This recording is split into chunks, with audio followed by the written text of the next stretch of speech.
Ça a été fait en un temps record. Une boîte avec une structure différente aurait mis 3 fois plus de temps. Je sais parce que je l'ai vu chez Bouygues Télécom. Donc voilà, en gros le résumé. Au-delà du management au quotidien des équipes, évidemment. Donc voilà, et toujours sur la partie considération, je finirai là-dessus. Donc vous avez l'Open Codir. Voilà. Vous avez 2, la partie ClueMaker, je vous invite à aller sur le site. Et du coup, on va commencer à interagir avec eux, on va commencer à marketer en disant monsieur le client là, il va y aller, etc. Aussi passer des idées à l'étude, on a des idées hyper intéressantes. Là, les clients adoreraient avoir un site internet de commerce électronique pour acheter nos produits. Parce que Clubmed est une marque. Petit t-shirt 45, même avoir un cache passeport Clubmed, ce que vous voulez. Et ils voudraient avoir un site internet, comme quand vous allez sur Amazon, pour pouvoir acheter des produits Clubmed. Voilà. Et l'idée,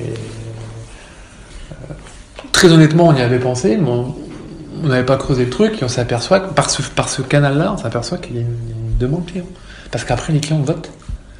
Donc il y a un client qui va mettre moi j'aimerais bien avoir la boutique en ligne pour pouvoir acheter mes trucs. Et après du coup les clients votent. Et donc du coup les votes amènent des engagements, des leads et du coup voilà. Donc, c'est une idée qu'on va passer à l'étude. Voilà. Et le dernier point, je finirai sur la partie excellence de la considération. On bosse avec une société là, depuis un an qui s'appelle WeBelong. Et WeBelong en fait c'est quand vous allez sur notre site internet et que vous prenez une page village, je sais pas, Punta Cana par exemple, c'est des clients qui répondent aux clients. Donc là, c'est un système pareil d'information de produits et de vente un peu différent de ce qu'on connaît depuis des années. Exemple, je sais pas moi, vous avez une dame qui va poser une question en disant moi j'envisage éventuellement d'aller à Punta Cana avec mes enfants, commencer le mini-club. Pour l'interrogation. Et donc du coup, nous, on va contacter d'autres clients par mail qui ont vécu l'expérience et qui sont allés à Punta Cana, invitant à répondre à ces clients qui posent des questions. Voilà. Et donc du coup, d'un point de vue expérientiel, c'est le top. Parce que du coup, c'est un client qui a vécu l'expérience qui va répondre. Et du coup, finalement, ça remet quelque part aussi un peu en cause les agences et les ventes finalement, parce que du coup finalement il y a des clients qui en savent plus que vous. Moi je prends mon cas personnel, à la Toussaint je suis allé au village à la Caravelle en Guadeloupe une semaine, je suis allé sur WeBelong, je suis allé sur les blogs, je suis allé sur les sites internet, je suis allé sur la page village, j'ai regardé toutes les questions qui étaient posées sur la page village, je suis à peu près persuadé d'en connaître beaucoup plus que les 3/4 des vendeurs en agence. Voilà, donc du coup demain, quelle est la valeur ajoutée aujourd'hui d'une personne en agence? Voilà. Et là, la valeur ajoutée qu'elle va avoir, c'est justement sur la partie expérientielle, avec des lunettes 3D, accompagner le client sur du service après-vente, etc. Voilà. Donc, c'est des métiers qui changent par rapport à... je sais pas si je suis clair, je vous vois. Voilà. Donc voilà, aujourd'hui, c'est des clients qui répondent aux clients et finalement, c'est très efficace. Et donc du coup, l'enjeu, nous, derrière, forcément, je pense que vous l'avez compris, c'est le prospect ou le client qui pose la question de dire ouais, Punta Cana, est-ce que c'est bien? L'enjeu, on va avoir un enjeu de tracking derrière, c'est de se dire réussir à identifier est-ce que ce client-là derrière, il a booké? Et quelle est la part de responsabilité de WeBelong dans sa décision de booker? Là, on a des notions de big data, etc. Mais c'est ça la finalité de l'affaire. Hein. C'est les clients parlent aux clients, etc. Mais derrière, il y a un enjeu business fort. Est-ce que c'est un moyen aujourd'hui d'augmenter la prise de décision des clients pour booker le dossier derrière? En gros, c'est ça. Ok. Du coup, si je comprends bien, tout la clé de voûte du Club Med, c'est la satisfaction client. Ouais, c'est votre priorité. C'est la priorité. Et d'ailleurs, on a le Club Med, je sais pas si vous connaissez un peu la marque, mais c'est quand même une marque hyper passionnelle. Quand je suis arrivé ici il y a un an, il y a un tout hallucinant, c'est que on a après chaque séjour, les clients reçoivent par mail un questionnaire à remplir, le fameux questionnaire qui s'appelle les GM Feedback. Très franchement, moi, ce questionnaire, je l'ai fait. Si vous le faites correctement, il faut 25 minutes. Aujourd'hui, qui passe 25 minutes à répondre à un questionnaire? Les clients Club Med. C'est aussi incroyable que ça puisse paraître. On a entre 35 et 40% de taux de retour. C'est un truc de fou. Quand vous avez sur le marché des taux de retour sur le tourisme à entre 5 et 10%, nous c'est 35 à 40%. Donc ça nous fait une matière énorme à exploiter, et je compte même pas les TripAdvisor. C'est pareil. Donc, là où ça y va de tous les sens. Donc ça nous fait une matière monstrueuse à exploiter en termes de data. Voilà. Et en fait, s'il y a un truc qu'il faut retenir aujourd'hui, c'est que historiquement, mais toutes les boîtes le font d'ailleurs, c'est qu'on a toujours mis le poids du corps sur les clients qui gueulaient et qui n'étaient pas contents. Voilà. Et qu'aujourd'hui, une partie de ce poids du corps, on va aussi le mettre sur les clients qui sont contents. Et pour les transformer en prescripteurs, ambassadeurs. Parce que du coup, si ces gens-là, on les valorise, on est reconnaissant parce que la personne qui va dire écoutez, moi j'étais à la Caravelle, le Club Med c'était top, j'ai hyper bien mangé, le chef du village était top, et mes gosses étaient heureux comme pas possible au mini-club. Là, on a... Voilà, et ce mec-là, pendant des années, on l'a jamais parlé. On l'a pas dit merci. On lui a pas proposé de participer à un projet, ou on lui a pas proposé d'émettre d'autres idées. Et aujourd'hui, on le fait. Et ça, du coup, on le fait de manière assez empirique aujourd'hui. Ça, c'est une de mes missions, c'est d'industrialiser cette partie-là, ce processus de remontée. Mais voilà, aujourd'hui, identifier, parce il y a un enjeu d'identification, c'est déjà identifier les ambassadeurs. Parce que l'exemple que je peux vous donner, c'est sur TripAdvisor, quand vous allez poster un truc sur TripAdvisor, vous allez le poster avec votre surnom, quoi. Si c'est JJ45, c'est qui derrière, c'est quoi le client? Donc déjà, il y a un premier enjeu d'identification, de data catch. Et une fois que vous avez identifié les ambassadeurs et les prescripteurs, c'est de les mettre au cœur de votre système, quoi. De votre système de création, de votre système d'idées, de votre système de projet.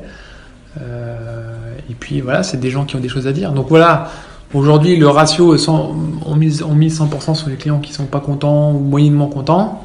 On rééquilibre un peu ce ratio-là, quoi. Voilà. En gros, c'est ça vraiment, s'il y a un truc à retenir de la matinée, c'est vraiment ça. Ok. Et du coup, cette forte culture client que le Club Med a, est-ce qu'elle va être partagée par tous les collaborateurs, par aussi bien les vendeurs en agence que les employés dans les différents clubs? Ouais, c'est une très bonne question. C'est un énorme enjeu, c'est ce qu'on appelle le change management. Et ça, pour que ça marche, il faut que ce soit l'idée par le top management, sans quoi ça marche pas. C'est ce qu'on appelle un sponsor, et aujourd'hui le sponsor de ça, c'est Henri Giscard d'Estaing. Et donc Henri Giscard d'Estaing, les sujets dont je vous parle, le Club Makers, etc., il les connaît. Et donc du coup, il est absolument pas décorrélé de la situation. Donc du coup, Henri, il parle de choses, mais Henri et tout son co-DG, d'ailleurs. C'est ça qui est intéressant, c'est qu'ils sont vraiment parfaitement au fait de ces sujets qui sont quand même somme toute assez opérationnels. C'est quand même des sujets opérationnels où on ne demande pas forcément à un co-DG de connaître les sujets opérationnels, mais d'avoir plutôt la stratégie, macro, etc. Mais eux, ils connaissent les sujets opérationnels. Et Henri connaît les sujets opérationnels. Et donc du coup, le change, il ne passe que par là. Il ne peut passer que par là, selon moi. Alors après, effectivement, il faut les relais managériaux. Faut régulièrement... je vais vous prendre un exemple hyper concret. Notre patron de business unit, c'est quelqu'un qui s'appelle Sylvain Rabuel. Il est très connu, il est beaucoup dans les RP, etc. Et ce qu'il fait, Sylvain, en fait, c'est que sur la partie excellence de la considération sur ce stream-là dont je vous parlais précédemment, lui, il a une business unit ici à la Villette, on doit être... je sais pas, on doit être encore un paquet, on doit être 200, 250. Puis après, il y a toutes les agences. Toutes les 6 à 8 semaines, il loue toutes les salles en bas et il fait ce qu'on appelle des WhatsApp FBS. Donc FBS, c'est le nom de notre business unit. Et il invite tout le monde avec différentes sessions, par petites sessions. Et donc, il y a des personnes qui présentent. Là, vous avez tout corps de métier. Vous avez du market, vous avez de l'assistance de direction, vous avez tout corps de métier. Et il organise systématiquement ces trucs-là. Et systématiquement, il va faire une intro, un discours, les avancées, et après, du coup, il y a des petits ateliers. Ça dure pas longtemps, c'est 1 heure. Sauf qu'il la répète, là, parce qu'il y a plusieurs groupes. Donc, il en gros, il y passe la journée. Mais du coup, chaque personne de la business unit est au courant des sujets sur l'excellence de la considération client. Voilà. Et donc, du coup, il n'y a que comme ça que ça marche. C'est la com tout le temps. Avec un super relais managérial et un gros sponsor au-dessus. Si vous n'avez pas de gros sponsor dans votre projet, ça sera très compliqué d'avancer. Très compliqué d'avancer. D'accord, et du coup, ça va être au niveau plutôt du siège. Mais après, pour tout ce qui est relais, est-ce que par exemple, quand vous allez recruter un employé pour un club à Marrakech, ça va être un critère sur lequel vous allez le former c'est un critère, c'est même plus qu'un critère, c'est un impondérable. Aujourd'hui, les personnes qui recrutent les personnes en village sont basées à Lyon. Ça s'appelle l'UDT pour l'Université des Talents. Et aujourd'hui, c'est un focus, c'est une obligation, quoi. Ça l'était pas il y a quelques temps, une obligation, mais aujourd'hui, c'est devenu... comme vous, quand vous faites votre parcours à Dauphine, vous avez vos schedules avec vos marketing track. Voilà, là, aujourd'hui, la considération client, l'empathie, etc., c'est d'office dedans. Maintenant, il y a un enjeu de recrutement aussi, parce que l'écoute client, l'empathie client, le sens client, tout le monde ne l'a pas de manière innée. Donc, il y a un enjeu de recrutement fort, très fort. Aujourd'hui. Et c'est vrai qu'aujourd'hui, même pour des métiers dits fonctionnels, au marketing,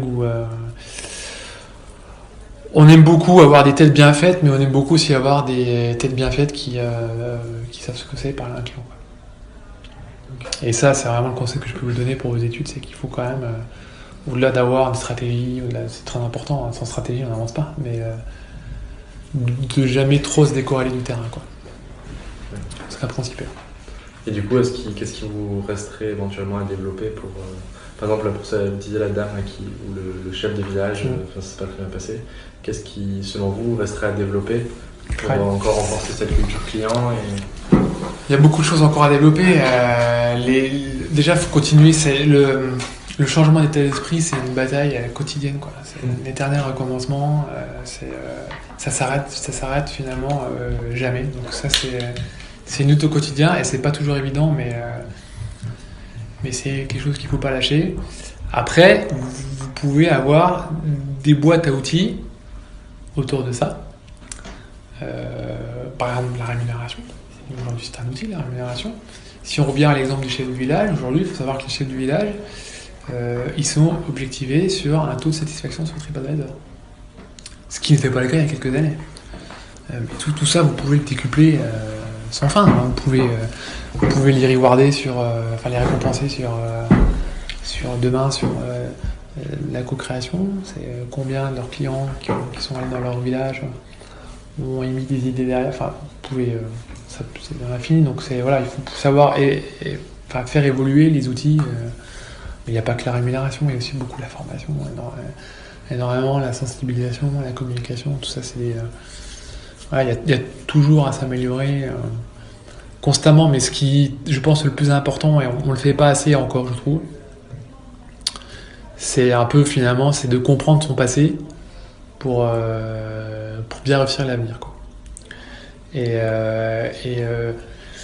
je prends l'exemple de la gestion de crise, par exemple, où ça va vous arriver, vous allez faire gestion de crise de merde, où la com client n'était pas claire, ou prise de décision trop tardive, etc. Bon, il faut pas se dire, allez, on passe à la suivante. Non, il faut faire un retour d'expérience sur ce qui s'est passé, où est-ce qu'on était mauvais, parce que sans ça, vous avancez pas, quoi. Et c'est vrai que, mais c'est très français, ça. C'est-à-dire, c'est très français où, il y a un échec, on passe vite, et puis on enchaîne sur la suite. Mais il faut qu'on arrive à... Non, on s'est vautré. Il faut essayer de comprendre pourquoi c'est vautré. Et ça, c'est pas encore notre ADN. Quand vous allez voir des recruteurs américains, la première question qu'ils vous posent, en France, on vous dit c'est quoi votre plus grand succès? Les Américains vous demandent raconte-moi ton échec. Voilà. Okay. Du coup, si on fait un focus plus sur la stratégie client à proprement dit, et donc les clients, quelles sont vos cibles plutôt, vos cibles relationnelles? Sur qui vous allez mettre plutôt l'accent? Alors, les cibles numéro 1, alors là, je vous invite à regarder nos dernières pubs sur les plateformes de marque, là, qu'on va rebalancer des campagnes télé. On est sur la cible numéro 1 qui est la famille. Cible numéro 2, le couple. En sachant que notre agence de com, avec notre agence de com et notre service market, on a énormément focusé sur la femme qui, pour la partie tourisme et la partie vacances, où la femme est énormément décisionnaire du choix, de la destination, elle est énormément décisionnaire pour la femme. Et donc si vous regardez nos dernières pubs, bah, je vous invite à le faire, sur le ski ou sur l'été, voilà, c'est assez focusé femme, famille, mais prise de décision par la femme. Voilà. Vous avez aussi beaucoup de couples toujours. CSP+, énormément. Et là, c'est pareil, c'est-à-dire qu'à un moment donné, dans la stratégie qui a été faite dans le début des années 2000 avec la montée en gamme, malheureusement, choisir, c'est renoncer. Et il a fallu qu'on renonce à une partie de notre clientèle. La clientèle, l'époque du Club Med, hyper festive, les cases, machin, enfin, et cette clientèle-là, toutes ces clientèles-là n'a pas forcément suivi sur la montée en gamme. Parce que ne s'y retrouvait pas forcément. Et il a fallu accepter. Par rapport à nos stratégies qui étaient très claires sur voilà, la densification et la montée en gamme. Voilà. D'accord. Et après, d'un point de vue infrastructure, écoutez, il va y avoir minimum 1 à 2 resorts nouveaux par an. Voilà, sur les Alpes, il va y en avoir un par an. Donc là, je pars demain sur celui qu'on va ouvrir le 16 décembre, qui est un grand massif Samoins. Donc je pars le voir demain, 2 jours et demi. On va ouvrir Arc 1600 l'année prochaine pour les Alpes. On va ouvrir. Alors ça va être très intéressant. C'est par exemple, on va ouvrir un resort assez luxueux. Alors je répète, notre métier n'est pas le luxe. Si vous voulez du haut de gamme, enfin du très luxueux, vous n'allez pas au Club Med. Si vous voulez du haut de gamme tout compris, vous allez au Club Med. Avec les notions de sport, de mini-club, d'animation, où là on sera très très fort. Si vous voulez du très luxe, vous allez dans les grands Hilton, dans les grands Marriott, voilà. Mais aujourd'hui, je refais le lien avec, on rouvre parce qu'il était ouvert dans les années 70 et 80, c'est Cefalù en Sicile, très connu pour ses cases à l'époque. Et là aujourd'hui, ça n'a plus de cases, c'est-à-dire qu'on ouvre un resort très haut de gamme qui ouvre en juin 2018. Et donc là, ça va être intéressant à voir aujourd'hui. Et là, on est en train de le voir puisque les réservations sont déjà ouvertes pour ce resort-là. Et là, c'est intéressant de voir quel type de clientèle il y a. C'est-à-dire, est-ce qu'aujourd'hui, on touche une nouvelle clientèle? Parce que l'enjeu, c'est ça, c'est le recrutement de clients. Alors que, comme je dis, on a 70% des clients qui reviennent, mais on a un enjeu de recrutement de ce qu'on appelle des NGM, des nouveaux gentils membres. Et est-ce que du coup, ce resort-là, un peu différenciant par rapport aux autres, où là on est sur du très haut de gamme, va nous permettre d'attirer une nouvelle clientèle européenne? Voilà, c'est la question qu'on se pose. On commence à avoir les éléments de réponse là. Je vais pas vous les donner parce qu'on est en train de les analyser, mais voilà. Et du coup, est-ce que c'est une bonne indication sur la suite en fait? Voilà. D'accord. Et du coup, là, par rapport toujours aux clients, quelle expérience vous voulez leur faire vivre et quelle valeur vous allez apporter, vous, avec les relations clients, justement Alors, en termes d'expérience, c'est un peu comme mon sport. On mise beaucoup sur... par exemple, il y a des tennisman. J'ai souvenir d'un tennisman qui s'appelle Jim Courier, qui avait un coup droit énorme, qui était très moyen en revers. Et son entraîneur à l'époque, qui était Nick Thierry, tout le monde disait faut que tu travailles ton revers. Et lui, il disait non, mise tout sur ton énorme point fort, ou encore, voilà, bah ça. Je ne vais pas faire vraiment de comparaison, mais aujourd'hui, nos points forts au Club Med, c'est le sport. Il faut savoir qu'aujourd'hui, la plus grande école de sport au monde, c'est au Club Med. Et que c'est seulement au Club Med que vous pouvez faire des sports que vous ne faites jamais dans votre vie. Enfin voilà, moi j'étais à la Caravelle, j'ai fait du kitesurf, j'ai fait de la planche à voile, j'ai fait de la plongée, j'ai fait des sports que vous ne faites pas quotidiennement, À Cefalou, on va faire du paddle à vélo, enfin des trucs. Donc ça, c'est le premier point. Là-dessus, on est très très fort. Le deuxième sujet, c'est l'encadrement enfant. Et ce qui corrèle bien avec notre cible famille, où aujourd'hui, on estime que les vacances doivent être un véritable moment de détente. Et donc, il faut que le couple puisse se retrouver sans les enfants quelques heures, etc. Et donc, c'est vrai qu'on a des encadrements enfants. Et quand je dis enfants, c'est à partir de 4 mois jusqu'à 18 ans. Donc là, c'est notre énorme point fort. C'est énormément apprécié des clients. Donc c'est pareil qu'on mise beaucoup là-dessus, mais c'est pareil, une fois encore, c'est comme Jim Courir, quand son coup droit ne marche plus, il n'y a plus grand-chose. Bon, on a d'autres arguments derrière, mais voilà, il faut vraiment que ce soit un impondérable aujourd'hui. Et le troisième sujet, c'est l'animation. Donc je reviens sur la clientèle très aisée qui pourrait aller dans des hôtels hyper luxueux, où là, en termes de considération, ça sera encore un niveau bien supérieur à ce qu'on peut proposer. Mais non, on a une partie de ces clients-là qui vont le mettre, notamment pour l'animation, savoir faire la fête, la gastronomie ensemble, etc. etc. Et voilà, donc ça, c'est nos 3 leviers. Voilà. Et nous, le Customer Care, par rapport à ça, c'est d'accentuer sur ces 3 sujets-là, quoi. Oui. Mais énormément. Voilà, c'est être bon sur tous les sujets, mais être très très très très bon sur ces 3 sujets-là. Okay. Parce que c'est ce qui fait la différence aujourd'hui. La différence que vous faites entre un Marmara ou un Loop Voyage et un Club Med, elle est sur les 3 éléments que vous étudiez. Ok. Voilà. D'accord. Et par rapport à plutôt tout ce qui est fidélisation et tout ça, quels vont être vos principaux programmes et dispositifs pour les Alors, on a un programme qui s'appelle Great Members, où on a 3 statuts clients qui sont Silver, Gold et le dernier c'est le Platinum. Il faut savoir que le Platinum, pour vous donner une ordre d'idée, le Platinum c'est 1% de notre base client. C'est des très bons clients. C'est des gens qui, on va dire, nous ont généré entre 100 et 120 000 euros de chiffre d'affaires sur les 3 dernières années. Voilà. Et donc du coup, pour chaque profil client, il y a un programme de fidélité spécifique. Et là c'est pareil, c'est assez incroyable ce truc parce que on est un peu en retard parce qu'on leur envoie à ces clients tous un Gold, Platinum, Silver. Chaque année, en fonction des séjours qu'ils ont passés, il y a une remise à 0 par rapport au nombre de points en disant toi tu passes Gold, toi tu rebaisses Silver. Voilà. Et c'est un truc hyper passionné.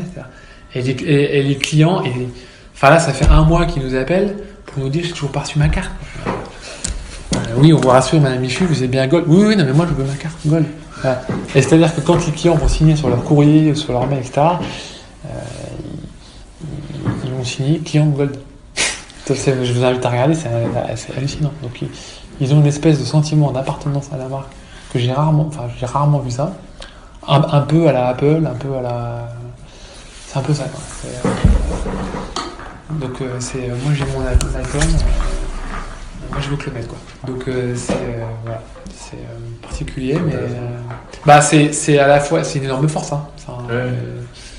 D'un point de vue market, c'est une force énormissime, quoi. C'est pour ça que ça sert justement. Maintenant, voilà, ça peut vite partir dans l'autre sens, parce que c'est un peu comme une histoire d'amour passionnel, quoi.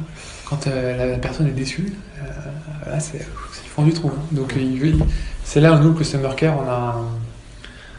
il faut qu'on évite absolument cette chute vertigineuse. Donc voilà, on a un enjeu de récupérer les insatisfactions très rapidement. Et ça, c'est un enjeu énorme, c'est qu'aujourd'hui, quand un client en resort n'est pas content, historiquement, donc le client va à l'accueil en disant « Bonjour à l'accueil, je suis pas content, ma chambre est vétuste, c'est pas le niveau que j'attendais, etc. » Et pendant des années, je pense qu'on fait encore pas trop aujourd'hui, c'est « Écoutez Madame Michu, on est bien désolé, ce que vous faites, c'est qu'après votre séjour, vous envoyez un courrier à 11 rue de Cambrai à la relation client. » Voilà. Donc ça, c'est plus un discours audible aujourd'hui. Il faut traiter, il faut craquer l'irritant immédiatement. Les clients n'attendent plus. Et c'est bien normal. Et donc du coup, voilà, aujourd'hui, on a donné des outils en village, y compris des outils comptables, avec des possibilités de donner des avoirs, des gestes commerciaux. Donc voilà, il faut organiser tout ça comptablement, etc., pour pouvoir craquer l'irritant maintenant. Et se dire, c'est traiter l'irritant de Madame Michu, c'est voir s'il y a d'autres chambres, voilà. Et puis, s'il n'y a pas d'autres chambres, de lui faire un geste commercial de 10% d'avoir sur un prochain séjour, etc. Voilà. Ça, Madame Michu, elle ne repart pas les mains vides. Voilà. Et après, derrière, vous avez un enjeu de vision 360. C'est comment mettre au courant l'agence qui a booké Madame Michu que Madame Michu n'est pas contente et qu'elle va avoir 10% d'avoir. Quand elle est à Punta Cana et que Madame Michu elle a booké à l'agence à Opéra. Donc là, vous avez un enjeu SI derrière qu'on est en train de mettre en place avec un système d'alerting où, je pense, au deuxième trimestre 2018, l'agence sera au courant le jour même que sa cliente, qui a booké, Madame Michu, est en train de se plaindre. Voilà ce qu'on lui a répondu, voilà ce qu'on lui a fait. Ouais. Ce qui fait que là, on est sur une vision 360, c'est un mot que vous allez entendre toute l'année, je pense. Sur la partie omnicanal. Parce que les clients de Club Med, ils vont partout. Madame Michu, qu'est-ce qu'elle va faire quand elle va rentrer Punta Cana ? Qu'est-ce qu'elle va faire ? Elle va aller à son agence pour raconter. Donc pour raconter que c'était bien, que c'était pas bien, etc. Mais là, la bonne nouvelle, c'est que le vendeur sera déjà au courant de ce qui s'est passé. Donc en termes de considération client, de fidélisation, etc., on parle le même discours. Ça, c'est hyper important. D'accord. Aujourd'hui, les clients les agences découvrent. Ah bon, qu'est-ce qui s'est passé ça ? Ah oui. En termes de crédibilité, de considération, de sérieux, c'est un enjeu majeur. Du coup, ce dispositif, si je comprends bien, ça va permettre de mieux connaître les clients et d'avoir une meilleure connaissance des clients. Alors, ce dispositif, il va permettre de connecter tous les canaux. D'accord. Le canal web, le canal agence, le canal customer care, tout connecté, tout ça dans une base, à voir avec un seul et même outil. On va bosser avec un Microsoft, ça s'appelle Microsoft Dynamics, et ce sera worldwide.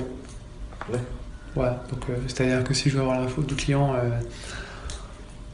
vietnamien qui va valider, on le saura. Voilà ce qu'il a fait. Il a reçu un mail d'une campagne CRM. Il a répondu à ce mail. Il a eu une campagne d'appel sortant. On sera au courant de tout. Il y a eu un avoir de généré. Donc ça, voilà. Et après, c'est comment on exploite toutes ces données-là, comment on les relie, mais comment on les exploite derrière. Et vous pensez que du coup, là ça va être mis en place, mais à l'instant où je vous parle, vous pensez que votre niveau de connaissance client il est assez satisfaisant ou justement c'est peut-être une des raisons pour laquelle vous mettez en place ce système ? Vous voulez la réponse politique ou la réponse ma vraie réponse ? Je pense qu'il est correct, mais je pense qu'on a un potentiel énorme sur la gestion de big data, puisqu'on a des données clients aujourd'hui quand même hallucinantes. Je vous prends un exemple concret. On a une table mobile et donc du coup les clients le téléchargent de plus en plus quand ils vont en resort pour aller voir à quelle heure est mon cours de tennis, quel est le dress code de la journée ou c'est quoi le thème de la soirée ou les horaires d'ouverture de restaurants, ce que vous voulez, les spas, les machins. Et à partir de ça, quand un client va s'inscrire par exemple sur un cours de tennis, vous avez plusieurs données. Vous avez le nom du client, il a une appétence pour le tennis, vous pouvez avoir son niveau de tennis. Et donc, vous savez. Et nous, le Club Med par exemple, on est toujours très bon sur le tennis. Je pense à Marrakech, on a un partenariat avec Lacoste, on fait venir souvent Guy Forger, Arnaud Clément pour des sessions de tennis, etc., qu'on market un peu, etc. Bon. Mais du coup, dans nos campagnes CRM et dans nos approches commerciales derrière, aujourd'hui, on balance de manière hyper large. Sauf que la campagne de Guy Forger sera à Marrakech les 3 semaines, on va la balancer à tout le monde. Pour quel taux de retour ? Voilà, on va envoyer à Madame Michu, elle tennis, rien à foutre, elle sait même pas qui c'est Guy Forger. Voilà, donc du coup, c'est essayer en termes de ciblage, d'être hyper précis, et donc l'envoyer aux gens qu'on aura détectés comme appétents à aimer le tennis. Et ces données-là, aujourd'hui, on les a. Donc la question, c'est comment on les exploite. Et c'est ça l'enjeu majeur. Donc la réponse à ta question, c'est oui, on a une utilisation correcte, mais on pourra avoir une utilisation, à mon avis, 10 fois plus efficiente, et c'est ce qu'on s'attelle à faire. On en a bien conscience, mais c'est ce qu'on s'attelle à faire là, dans les mois à venir. D'accord.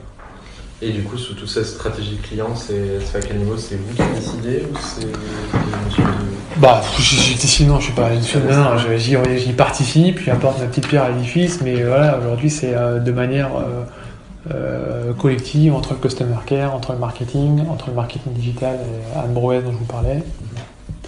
Voilà, c'est là où les prises de décision se font. Vous avez une véritable stratégie On a une stratégie plutôt claire, définie sur 2018 sur ces sujets-là, très clairement. Maintenant, c'est beau de faire une stratégie.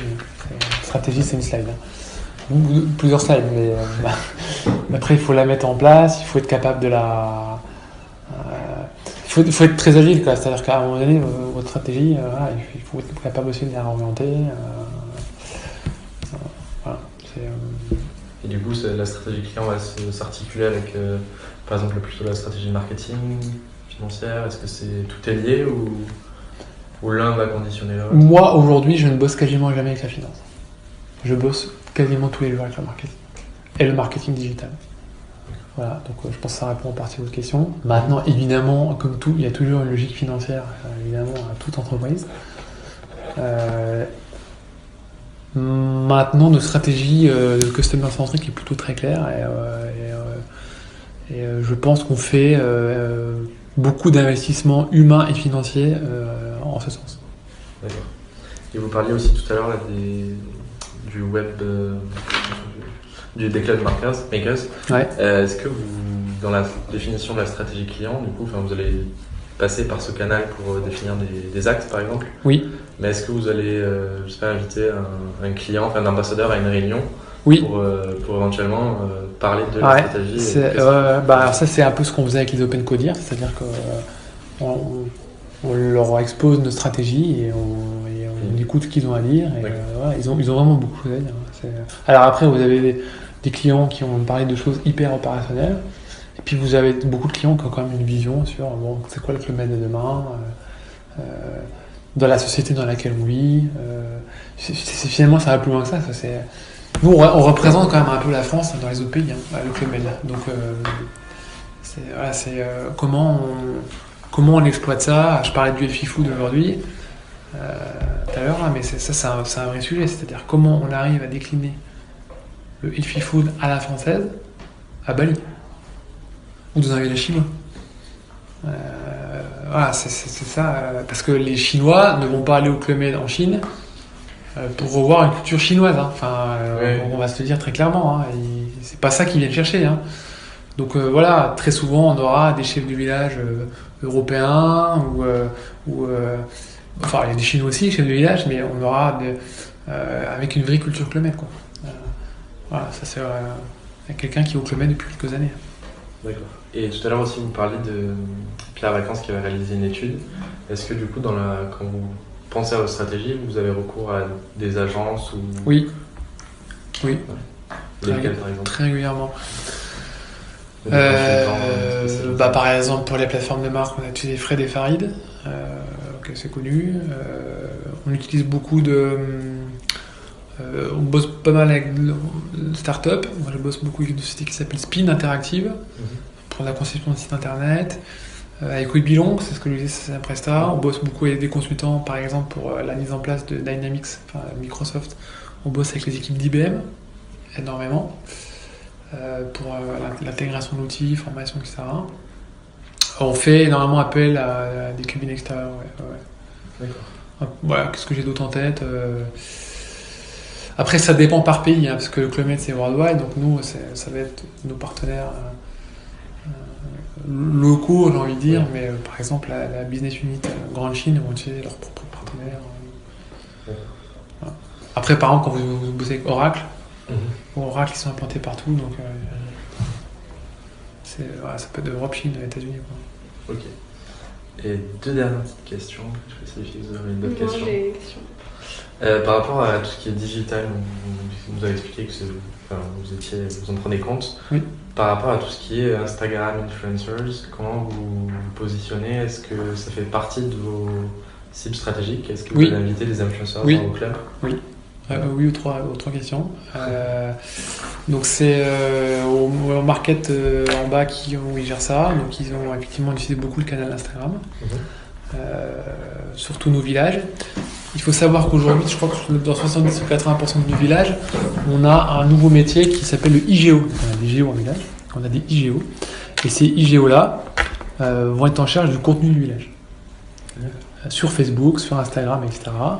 Donc ils vont énormément alimenter ces réseaux-là en contenu. Je sais pas, moi, ils vont prendre la photo d'un client qui part en ski nautique avec la mer. Voilà. Et donc, beaucoup, oui. Et effectivement, oui, on bosse beaucoup avec des influenceurs. Et ça, c'est pareil, c'est des métiers qu'il n'y avait pas il y a 2 ou 3 ans. C'est que le IGO, il y a 2 ans, ça n'existait pas. Et nos influenceurs, en fait, on fait souvent ce qu'on appelle des éductours. C'est-à-dire des éductours, c'est faire visiter nos forces de vente, par exemple. Parce qu'on bosse aussi beaucoup avec des agences indirectes, Thomas Cook, etc. Ils vendent les produits Club Med. Et donc du coup, nos vendeurs, ou même chez moi, mon équipe, là j'ai une personne chez moi qui est allée la semaine dernière à Cap Skirring, dans un éductour. Cap Skirring, c'est notre village au Sénégal, pour aller voir l'expérience client, comment ça se passe, comment on mange, comment c'est fait, quelles sont les activités, quel chef de village, etc., etc. Et donc dans cette éductour-là, on fait venir aussi des influenceurs.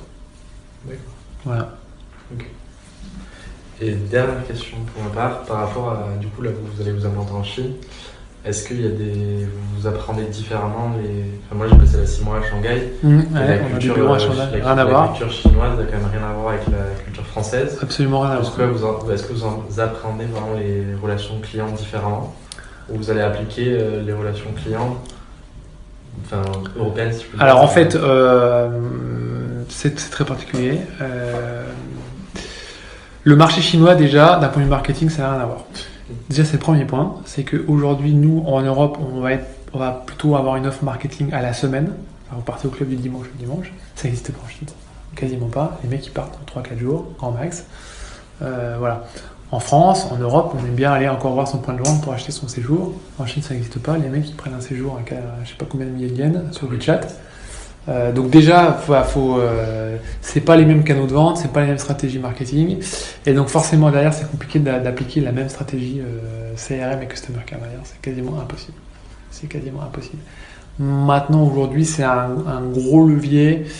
Demain sur la Chine on doit s'améliorer sur le traitement des réponses, sur le délai des réponses, sur la pertinence des réponses. Voilà, mais on mise beaucoup sur notre nouvel outil Dynamics à Microsoft pour traiter de manière plus efficiente, plus efficace. Voilà, mais aujourd'hui, non, c'est impossible d'avoir la même. On ne peut pas dupliquer, c'est pas possible. Okay. C'est absolument impossible. Très bien. Voilà. Et alors, moi, j'avais une question, parce que vous avez dit donc que vous aviez beaucoup de clients fidèles, oui. Mais vous vouliez aussi en acquérir. Oui. Quand même, vous voulez retenir ceux qui sont déjà là, développer vos relations avec eux en leur donnant du pouvoir. Oui. Et mais ça c'était plutôt avant, les réactiver, ceux qui n'étaient pas contents, tout ça. Ouais. Et du coup, lesquels seraient vraiment votre priorité? Ouais, c'est difficile. Non, la priorité aujourd'hui, c'est de recruter des nouveaux clients.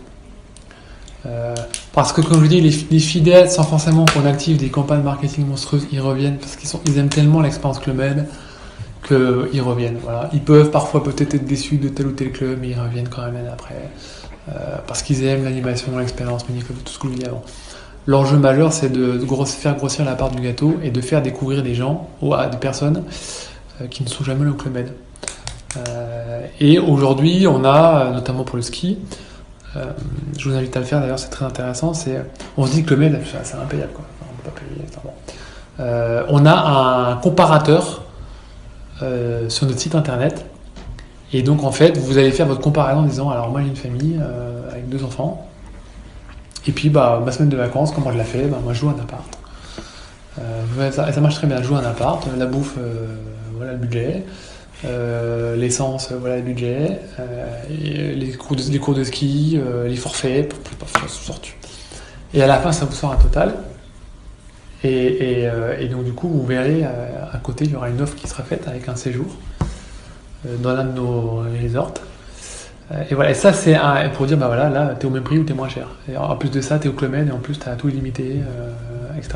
Donc, c'est un outil aujourd'hui pour un peu voilà, pour recruter, quoi, pour démocratiser, voilà, parce qu'on sait que quand les clients mettent un pied dans le Club Med, on a quand même d'excellents taux de retour derrière. C'est-à-dire, quand ils ont vécu l'expérience Club Med, ils ont du mal à aller ailleurs, quoi. Donc l'enjeu, c'est de les faire passer du bon côté. Voilà, donc ouais, en ce moment, on est très agressif sur le recrutement. Même en termes de tarifs, on est assez agressif en ce moment. Avec des copains de market. Des questions? Bon. Super. Voilà, ça a répondu à vos attentes. Ouais, super, c'était très très intéressant. Merci. Ouais, si jamais vous avez mon mail, je sais plus. Non. J'espère que vous aurez votre job. On retiendra pas. On le rend le 20. Non, le 8 janvier. Le 8 janvier. En tout cas, ça donne envie d'être dans la relation client. Et Ouais. Partir en vacances, ouais. Ouais. Partir en vacances. Ok. Est-ce qu'on peut faire une petite photo juste de